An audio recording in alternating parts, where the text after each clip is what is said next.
warahmatullahi wabarakatuh. Baiklah, kami dari kelompok 2 akan mempresentasikan materi dengan judul Teori dan Konsep Kepuasan Pelanggan dan Penerapannya pada Organisasi Pendidikan. Baiklah, saya akan menjelaskan tentang hakikat pelanggan organisasi pendidikan atau juga disebut dengan OP. Nah, di sini saya akan menerangkan yang namanya organisasi pendidikan atau juga disebut dengan OP.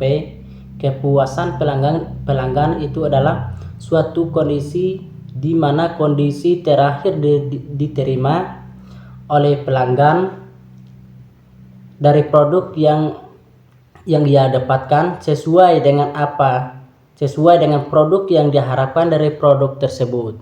Nah, jadi setiap kita menjual atau lainnya, apabila pelanggan kita puas menerima suatu barang dari kita, maka dari itu pelanggan akan sering atau belanja di tempat kita atau menyukai barang-barang dari yang kita jual, maka disebutkan itu adalah organisasi pendidikan atau kepuasan pelanggan daripada barang kita.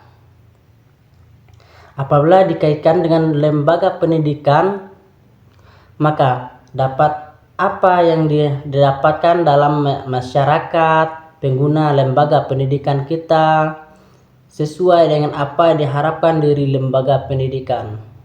Nah, dari itu nanti ada yang namanya suatu kebalikan lagi tuh dari puasnya dari suatu pendidikan dan suatu barang yang diperoleh.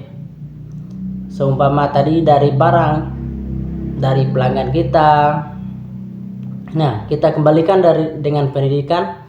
Kalau dari pendidikan itu adalah puas masyarakat menerima apa yang kita dapatkan, maka berhasillah yang kita capai selama ini. Mengidentifikasi pelanggan organisasi pendidikan. Tahap identifikasi kebutuhan pelanggan adalah sebagai berikut. 1. Mengidentifikasi atau mengurangi ruang usaha. 2. Mengumpulkan data mentah dari pelanggan. 3. Mengidentifikasikan data mentah menjadi daftar kebutuhan pelanggan.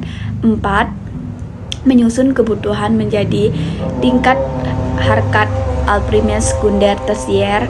Yang kelima, menentukan tingkat kepentingan relatif dari tiap kebutuhan. Dan yang terakhir, 6.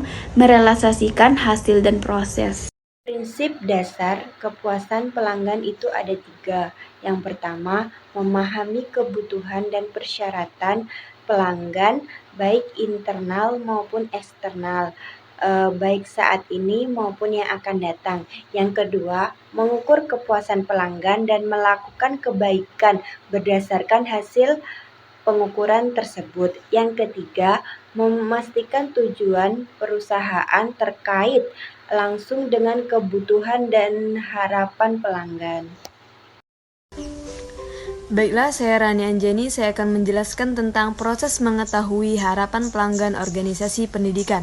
Proses mengetahui harapan pelanggan dilakukan dengan mengajukan 4 pertanyaan utama, yaitu apa karakteristik jasa yang diinginkan pelanggan, kedua, beberapa tingkat kinerja yang dibutuhkan pelanggan, yang ketiga, bagaimana urutan prioritas kepentingan dari setiap karakteristik, yang keempat, dan bagaimana kepuasan kinerja pelanggan pada saat ini. Di sini saya akan melanjutkan materi dari teman saya. Materinya yaitu proses mengetahui harapan pelanggan pada organisasi pendidikan.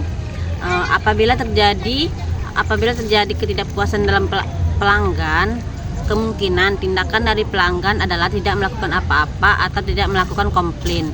Apabila dikaitkan dengan dunia pendidikan, ada beberapa strategi dalam meningkatkan kualitas kepuasan pelanggan. Yang pertama yaitu relationship marketing, yang kedua superior customer service, yang ketiga unconditional guarantee, dan yang keempat, yang terakhir yaitu penanggalan kepuasan pelanggan. Baik, itu saja yang dapat saya sampaikan. Terima kasih. Baiklah, materi selanjutnya adalah metode pengukuran kepuasan pelanggan organisasi pendidikan. Menurut Kotler pada tahun 2005, beberapa macam metode dalam pengukuran kepuasan pelanggan meliputi sebagai berikut. Yang pertama, sistem keluhan dan saran. Yang kedua, ghost shopping atau mystery shopper. Yang ketiga, analisa pelanggan yang hilang atau lost customer analysis. Dan yang terakhir, survei kepuasan pelanggan. Itu saja yang dapat saya sampaikan, kurang lebihnya saya mohon maaf, saya akhiri. Wassalamualaikum warahmatullahi wabarakatuh.